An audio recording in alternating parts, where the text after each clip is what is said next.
Buenas tardes, ¿cómo están? Hola. Estamos en una nueva edición, un nuevo episodio de Podcast del 15.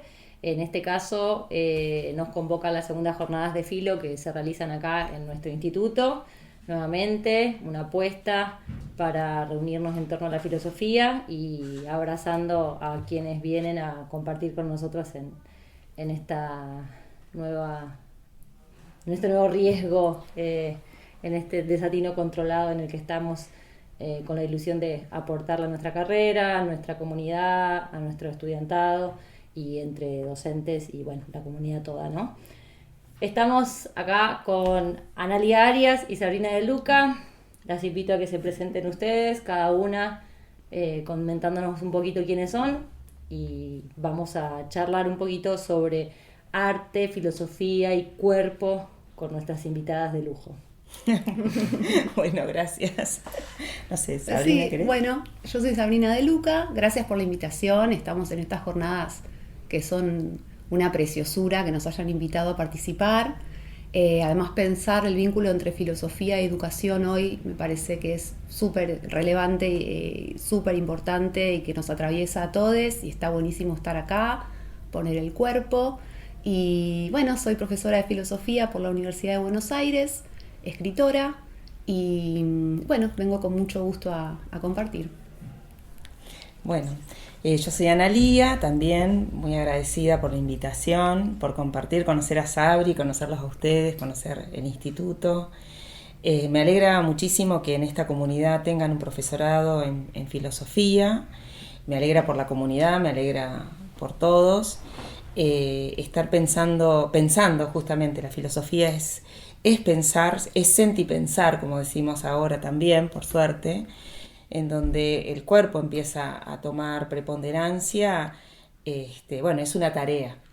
Así que es realmente un gusto estar compartiendo y conocerlas. Bueno, gracias. Como decía anteriormente, vamos a aprovechar que están acá para conversar sobre filosofía, arte y cuerpo a partir de unas preguntas generales disparadoras de la conversación. Y bueno, voy a acá retomar la primera que tenemos.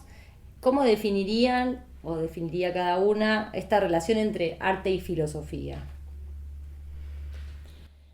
Bueno, qué tema, sí. Las dos respiramos. O sea, a ver, justamente Sí. capaz, tal vez ahí con Sabri ya coincidimos en que las definiciones no serían nuestros propósitos.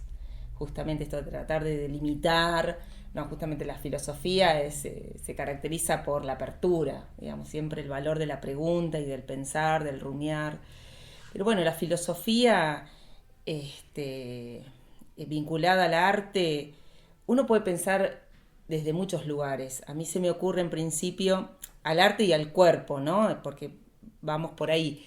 Pero creo que estamos en un momento en donde el cuerpo se resiste a ser retirado, y sin embargo los mecanismos por los que estamos viviendo, me refiero a las tecnologías de la información y la comunicación, están poniéndonos más en tensión todavía, porque el cuerpo se resiste a ser retirado, pero a su vez está como confuso ahí, porque la tecnología está haciendo que el cuerpo se retire aún más, que se desintegre, y nos deja como en un estado de fantasmagóricos, ¿no? Es como que el cerebro en una cubetera y parece que estamos siendo reducidos a eso, cuando en realidad lo que pretendemos permanentemente es que somos seres sentipensantes o psicobio,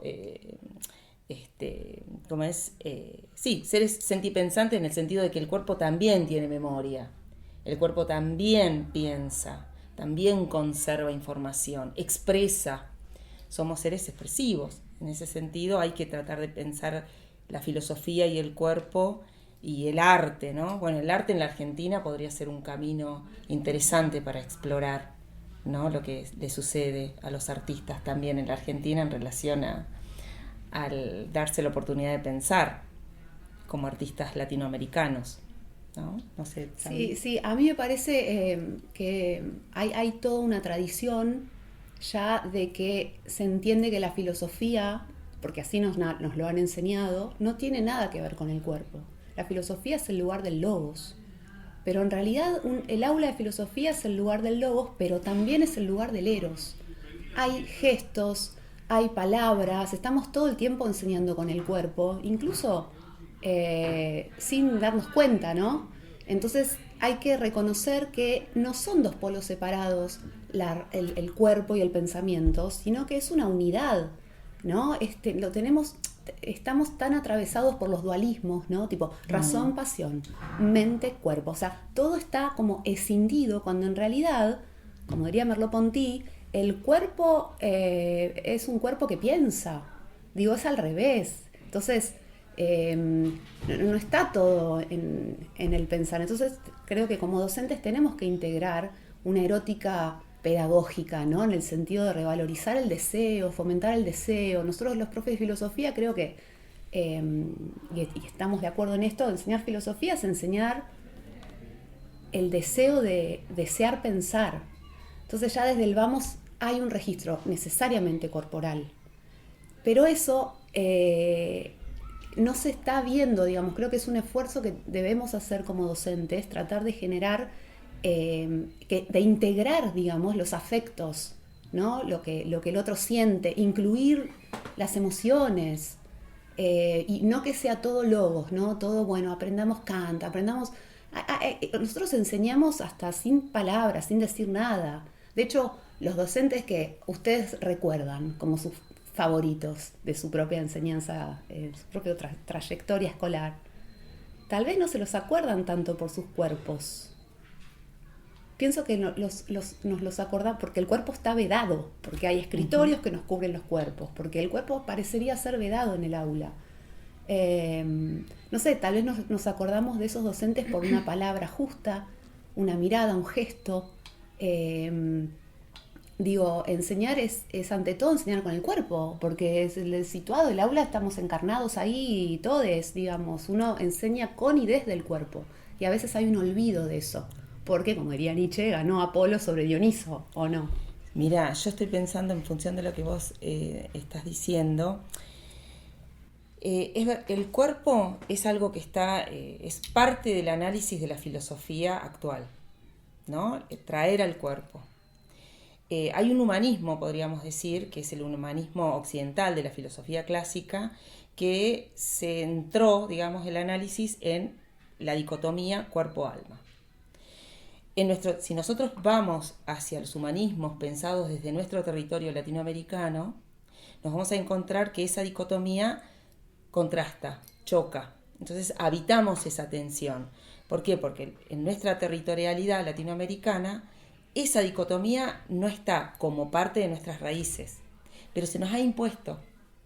Entonces nosotros convivimos con dos humanismos, este humanismo occidental y este humanismo latinoamericano, podríamos decir, en donde el cuerpo y el alma no estarían registrados como dos cuestiones separadas, sino como una unidad, una integralidad, ¿sí?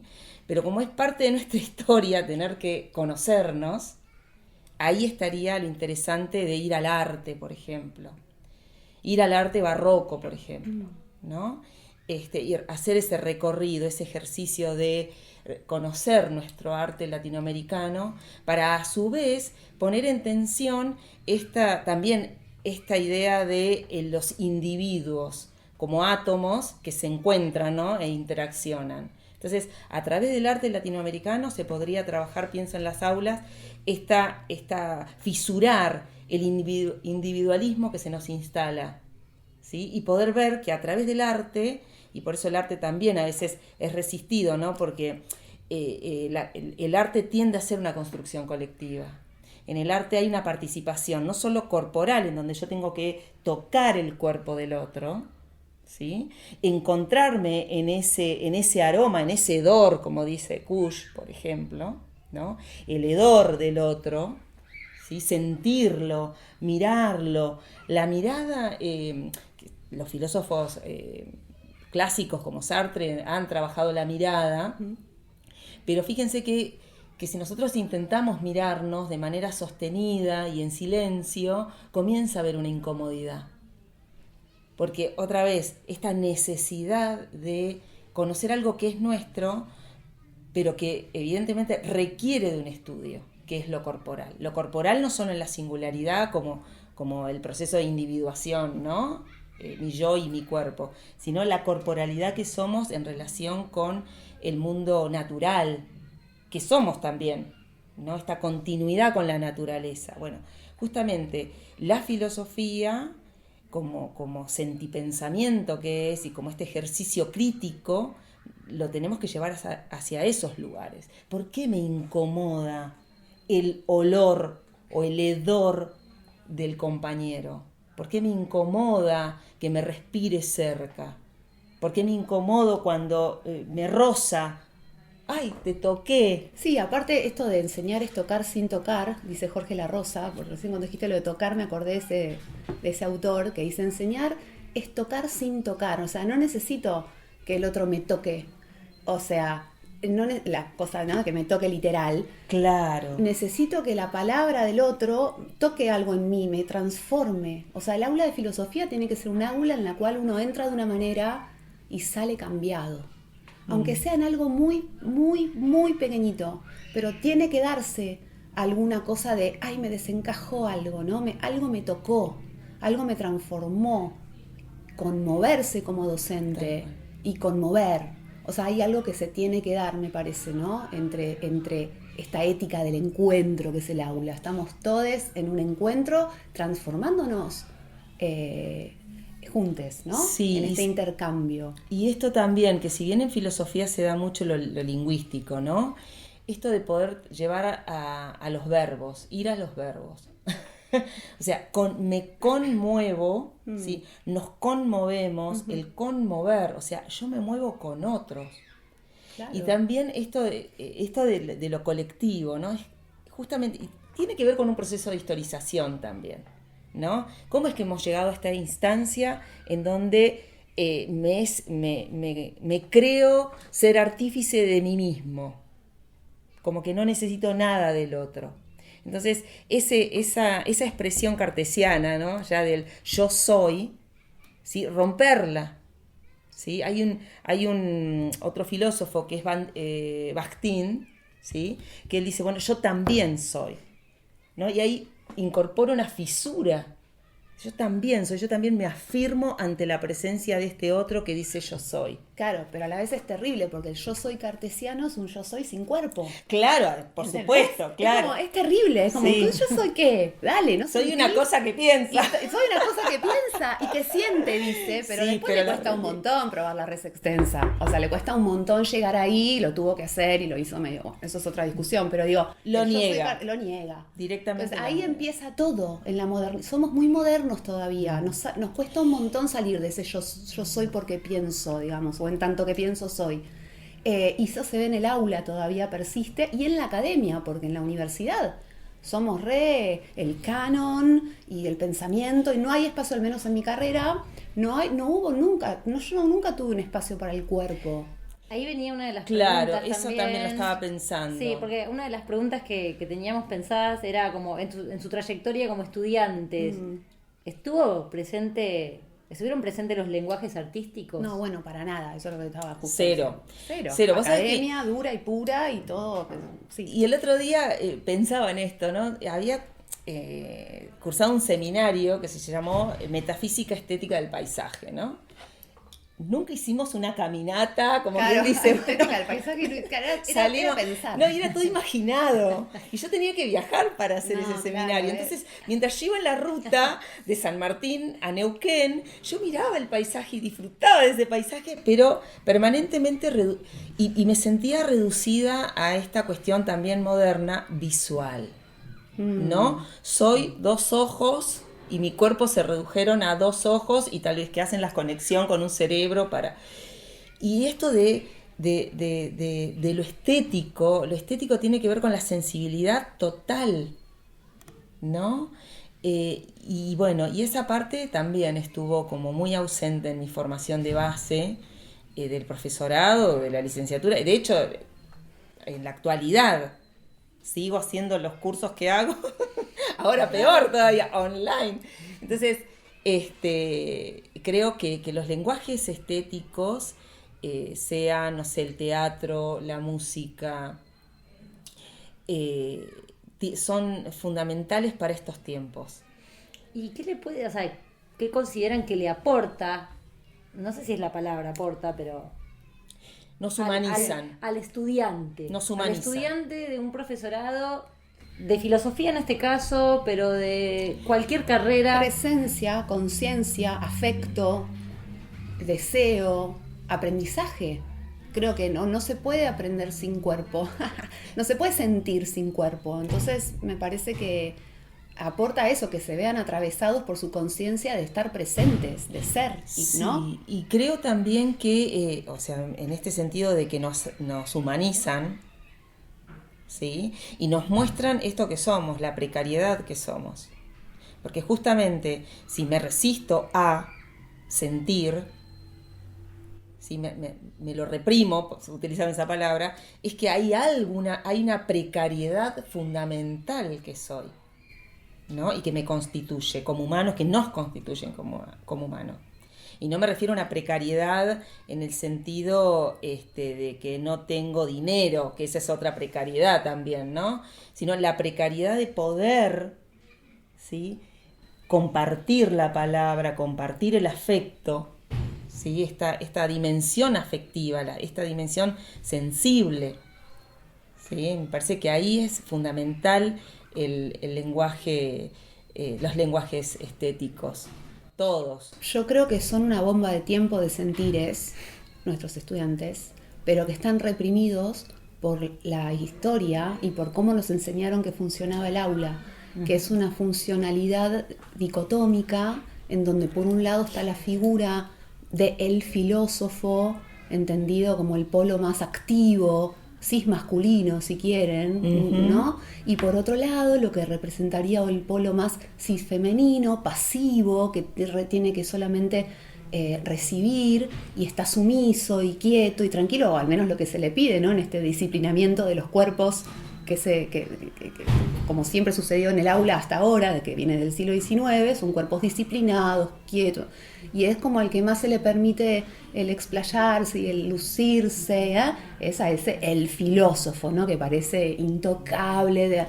Entonces creo que desde ese lugar se reprimen los sentimientos, no hay espacio en el aula tradicional, quiero decir, el aula colonizadora, capitalista, ¿no?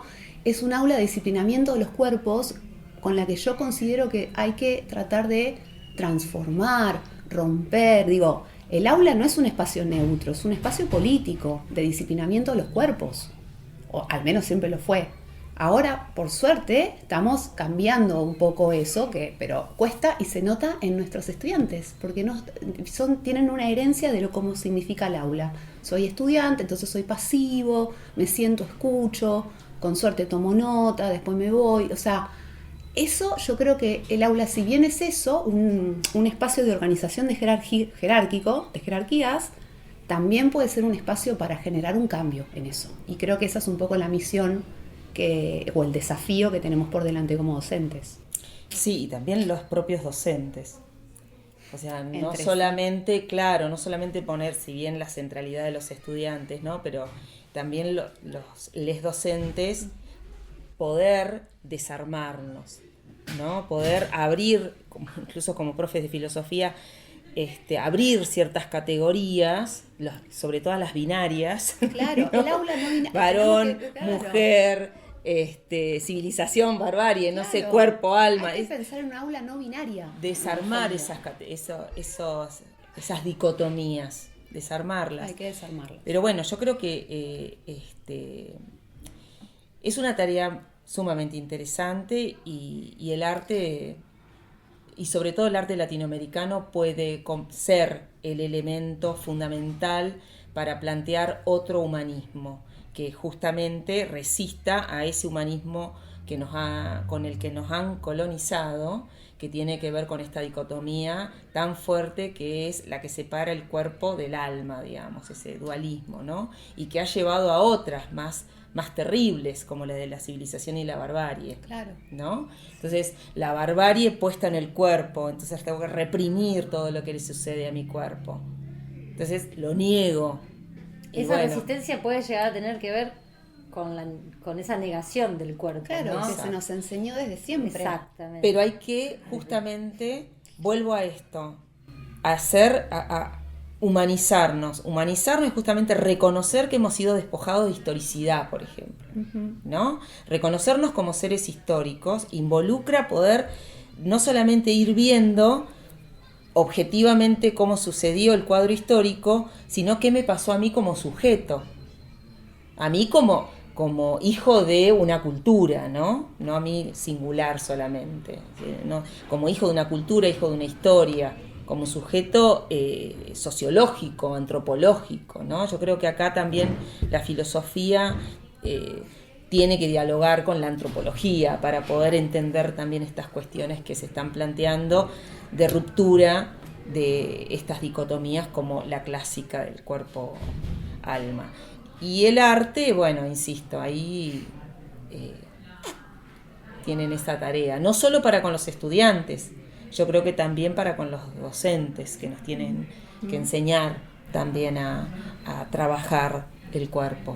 Y yo pensaba el otro día también en términos de analizar cuando fue toda la experiencia que tuvimos de la pandemia con el aula virtual, ¿qué pasó ahí? Me pareció como muy interesante ese desafío de pensar cómo poder llevar adelante una erótica pedagógica, o esta enseñanza desde el cuerpo en un contexto de virtualidad, en donde si bien no había cuerpo, sí había presencia, sí había afecto, sí se daba.